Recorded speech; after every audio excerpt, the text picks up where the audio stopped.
What Sergeant William Harrison saw at the Chosin Reservoir in North Korea in November 1950 was a secret the Pentagon kept classified for 50 years. On that freezing night, while carrying his wounded friend on his back into enemy lines, Bill donned a Chinese army uniform to survive for 3 days. But what truly shocked the world was what he witnessed during those 3 days. When the CIA files were finally declassified, the truth that emerged changed everything we thought we knew about that war.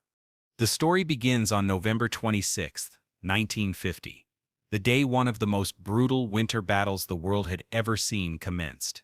The Chosin Reservoir was an ice-covered lake in the mountainous region of North Korea, and the 1st Marine Division was stationed there.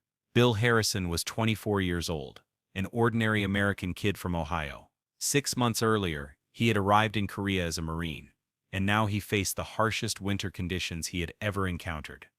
The thermometer read -35 degrees, but the wind chill dropped it to -50. Soldiers could not fire their weapons because the machine guns were freezing solid. Blood plasma froze in these conditions. Bill's unit was positioned on a small hill on the southern shore of the Chosin Reservoir. Their commanders had told them it was a secure position, but Bill felt something was off. Around 22 o'clock hours that evening, Bill and his squad were rotating watch shifts to stay warm. Each man spent 15 minutes outside, then returned to the tent to try to warm up. Staying out longer meant freezing to death. During his watch, Bill stared out at the dark mountains. Moonlight gleamed off the snow, and everything was silent. Too silent. Experienced soldiers knew this kind of silence was not a good sign. At 1 o'clock hours, the world exploded. 120,000 soldiers of the Chinese People's Liberation Army launched a simultaneous attack. The Americans did not know it, but the Chinese had been hiding in the mountains for weeks. In the Korean winter, wearing white camouflage, making no fires, making no sound. Considering Bill's unit had 10,000 soldiers, they faced a 12-to-1 numerical disadvantage. The first artillery sound made Bill jump.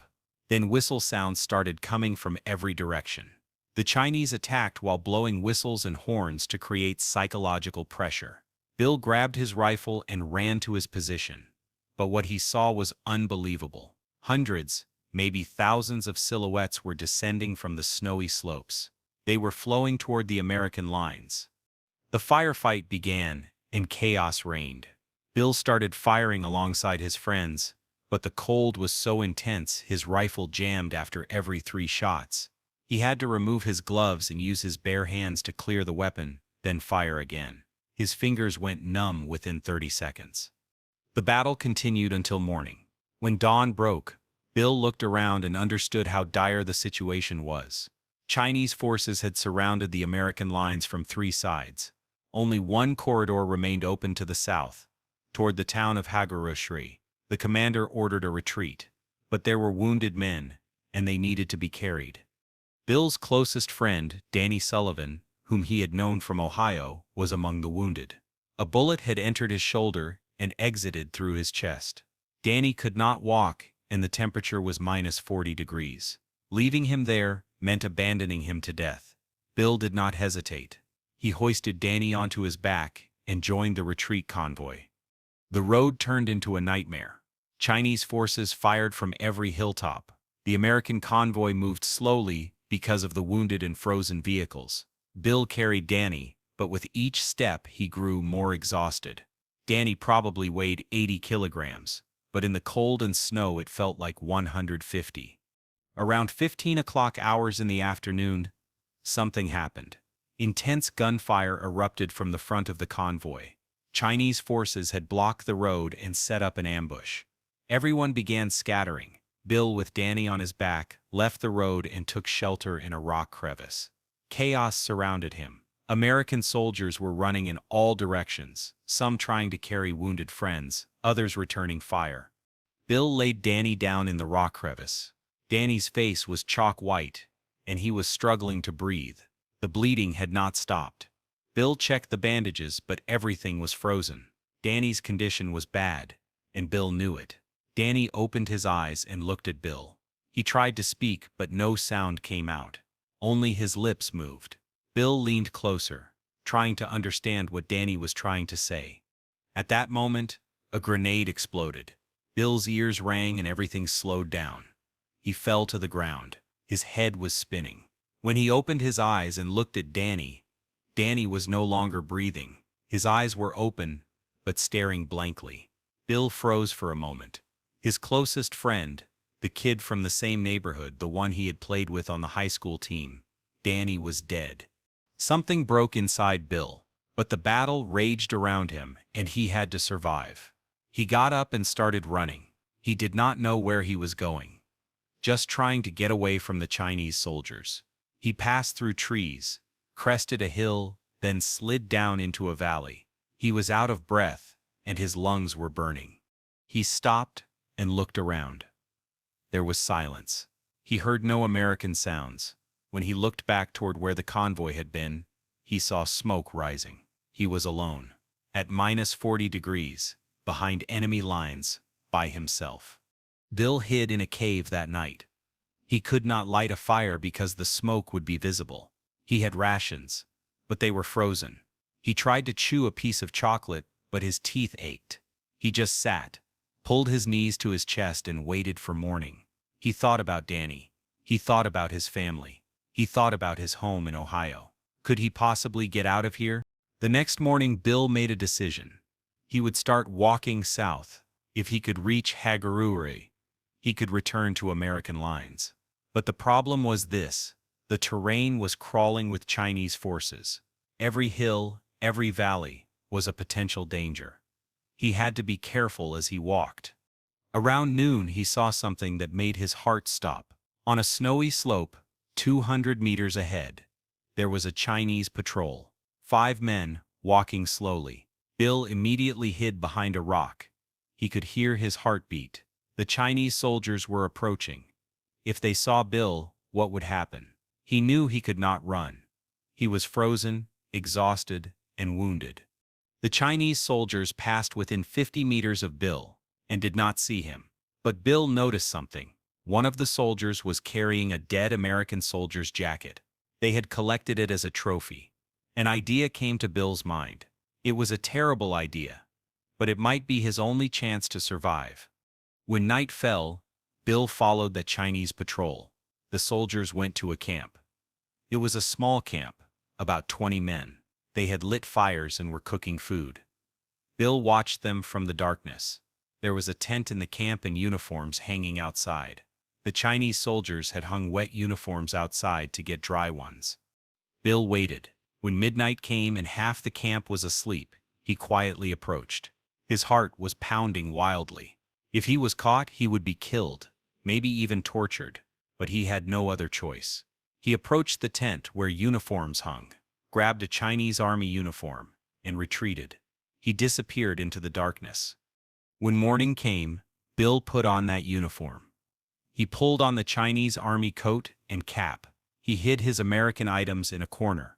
He had no mirror, but when he brought his hands to his face, he felt 3 days of stubble. He was dirty, exhausted, and different. Maybe from a distance no one would notice. Now Bill's plan was this: he would act like a Chinese soldier, continue walking south, and when he got close to American lines he would remove the uniform and surrender. It was a stupid plan, but there was nothing else to do to survive.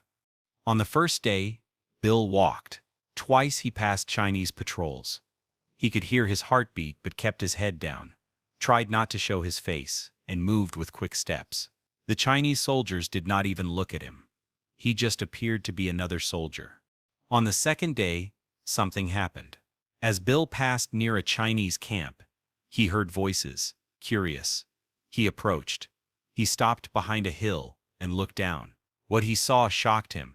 In the middle of the camp, 3 American soldiers were prisoners, hands bound, sitting on the ground. Chinese soldiers were interrogating them. Bill recognized one of the prisoners' faces. He was from Bill's own unit, a young man, maybe 19 years old. His name was Peter. Bill did not know what to do. If he intervened, everyone would die. But just standing there watching, he looked into Peter's eyes and saw the young man's fear. A Chinese officer stood in front of Peter and asked something. Peter did not answer. The officer shouted and slapped Peter. Bill clenched his fists but could not move. Then the officer drew his pistol and pressed it to Peter's forehead. Bill's world stopped. Peter was crying. The officer pulled the trigger. The sound of the gunshot echoed through the mountains. Peter fell to the ground. Bill closed his eyes. He was trembling inside. He wanted to scream but could not make a sound. He just backed away and left that place. That night, Bill could not sleep. He kept seeing Peter's face. He made a promise to himself that if he got out of here, he would go to Peter's family and tell them what happened. But first, he had to survive. The third day was the longest. Bill knew he was getting close to American lines because he heard distant artillery. But the problem was that the area between the two lines was the most dangerous. Both sides fired at anything that moved. Bill had to be incredibly careful. Around noon, Bill climbed a hill and looked down. Below, he saw an American position. Marines were dug in, their machine guns pointed outward. Bill's heart leapt. He was so close. But how would he approach? If he walked toward them in a Chinese uniform, they would shoot him immediately. Bill removed the Chinese uniform and hid it under some rocks. He put on his American jacket, which he had kept underneath. His dog tags were still around his neck. He was an American soldier again, but he was still 300 meters from the lines, and in no man's land. He stood up slowly, raised his hands above his head, and started walking toward the American position. He shouted in English that he was an American, that he was from the 1st Marine Division. His voice was hoarse and weak. The Marines in the position saw him and immediately pointed their weapons at him. Bill kept walking, hands up, repeating over and over that he was American. A sergeant stood up and shouted at him to stop. Bill stopped. The sergeant asked him questions. What was his name? What unit? Who was his commander? Bill answered every question. His voice was shaking, but he was telling the truth. Finally, the sergeant signaled 2 soldiers to approach Bill. They came carefully, weapons ready. When they reached him, they checked his dog tags and searched him. Bill was clean. He was American. The soldiers brought him to the position. Bill collapsed when he reached the trench. His legs gave out, and he fell to his knees. The Marines gave him water and food. They wrapped him in blankets. Bill was safe. He had survived 3 days behind enemy lines, wearing an enemy uniform, witnessing things he should never have seen. He was alive. But when Bill tried to tell his story, something strange happened. The officers who debriefed him listened carefully, took notes, then told him something shocking. They said his story was classified. He could not tell anyone what he had seen, not his family, not his friends, not even other soldiers. The 3 days he spent behind enemy lines, what he witnessed in that Chinese camp, everything was now a military secret. Bill was confused. Why? What was so important about what he had seen? The officers would not say. They just repeated that he had to sign papers promising his silence. If he spoke, he could face court-martial. Bill signed the papers because he had no choice. He was just a sergeant. He could not fight the system. For the next 40 years, Bill kept his silence. He returned home to Ohio, got married, had children, worked at a factory. He seemed like an ordinary veteran. But every night, he dreamed about those 3 days. He saw Peter's face. He saw the Chinese camp. He saw things that haunted him. His family noticed something was wrong. Bill would wake up screaming. He would not talk about the war. When other veterans shared stories at the VFW hall, Bill would sit quietly in the corner, drinking his beer, saying nothing. His wife asked him many times what had happened in Korea. But Bill would just shake his head. He had signed papers. He could not talk. In 1995, something changed. The U.S. government began declassifying documents from the Korean War. Thousands of pages of reports, intelligence files, and operational records became public.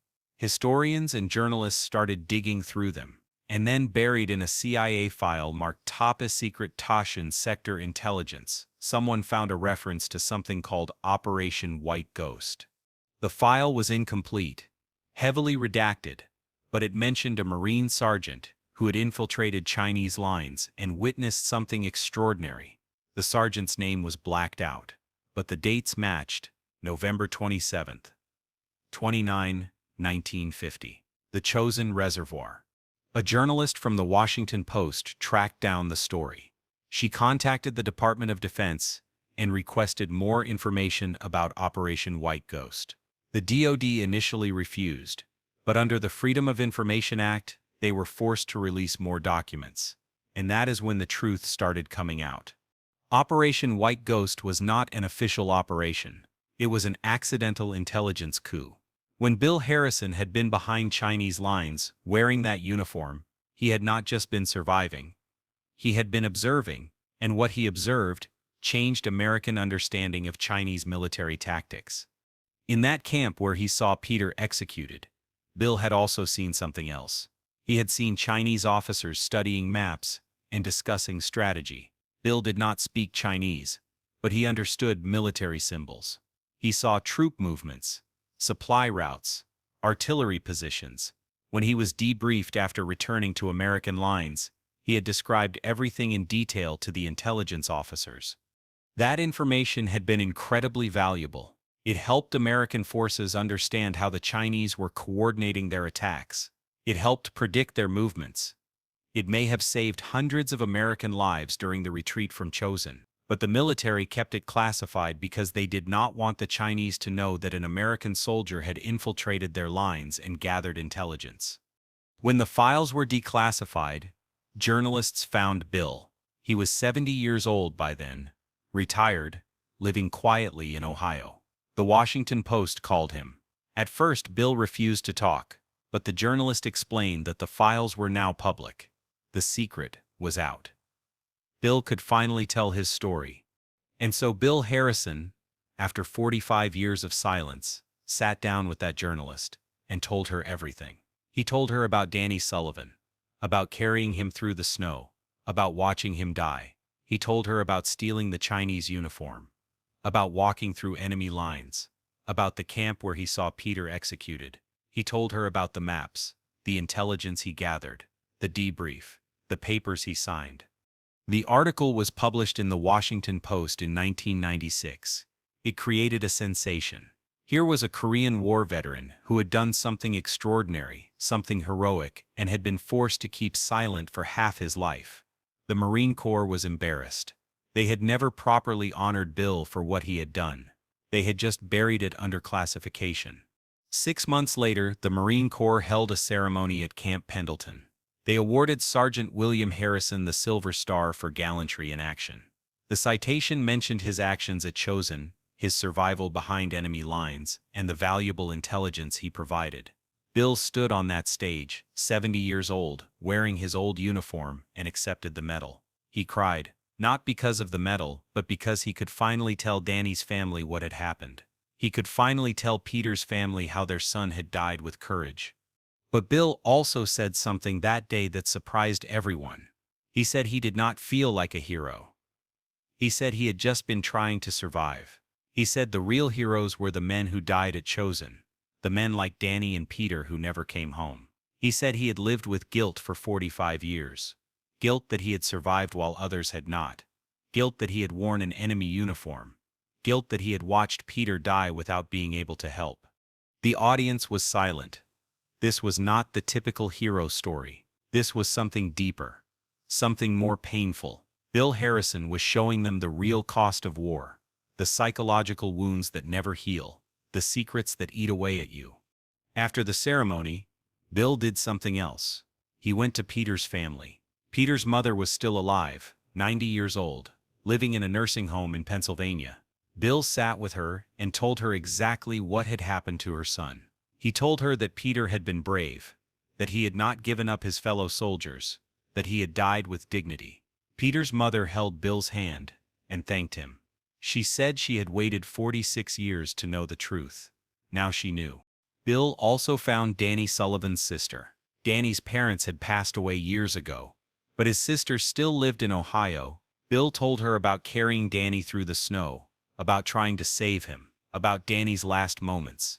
Danny's sister cried, but she also thanked Bill. She said her brother could not have asked for a better friend.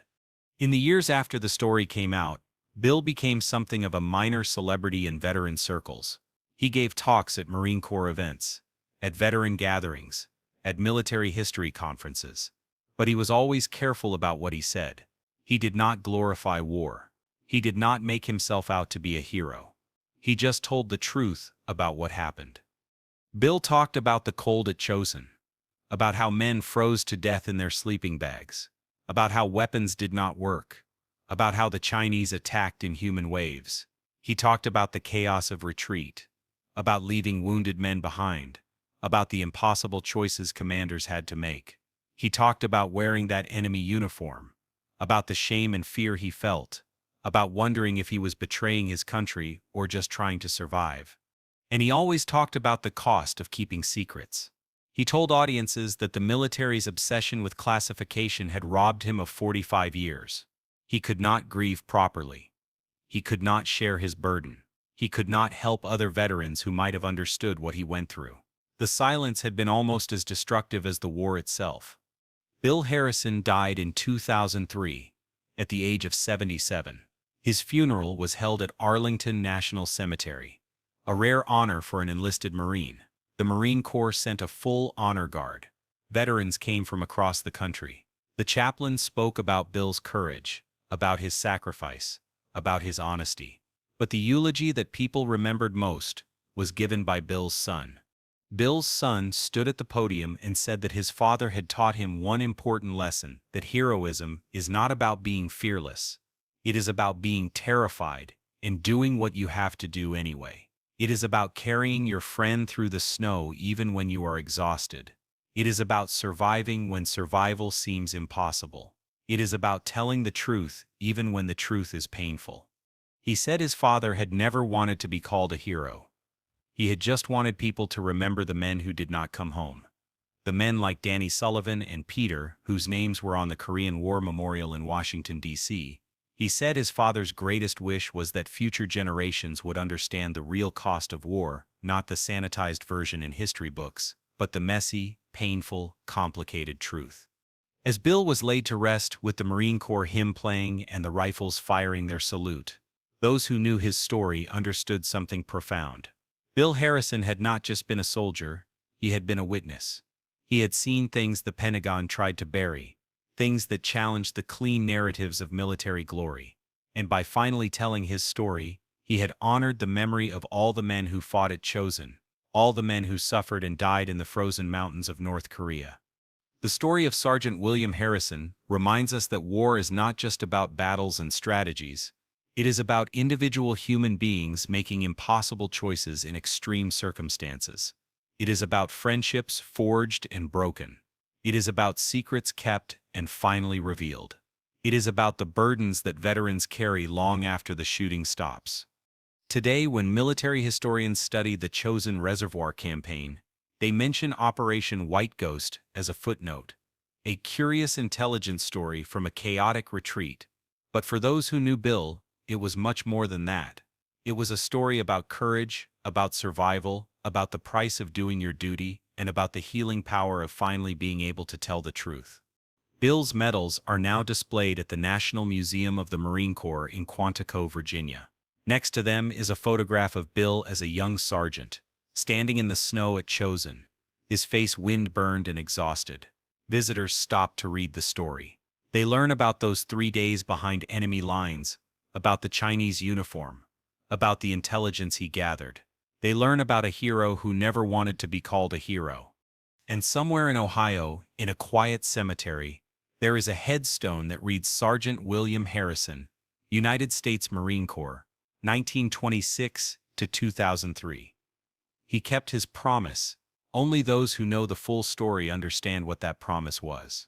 It was the promise Bill made to himself on that frozen night in 1950, when Danny died in his arms and Peter was executed before his eyes. The promise that if he survived, he would tell their story. He would make sure they were not forgotten. It took 45 years, but Bill Harrison kept that promise. And in doing so, he gave us all something valuable. A reminder that the truth matters, that the men who fight our wars deserve more than silence, and that sometimes the bravest thing a soldier can do is simply to survive and tell the story of those who did not.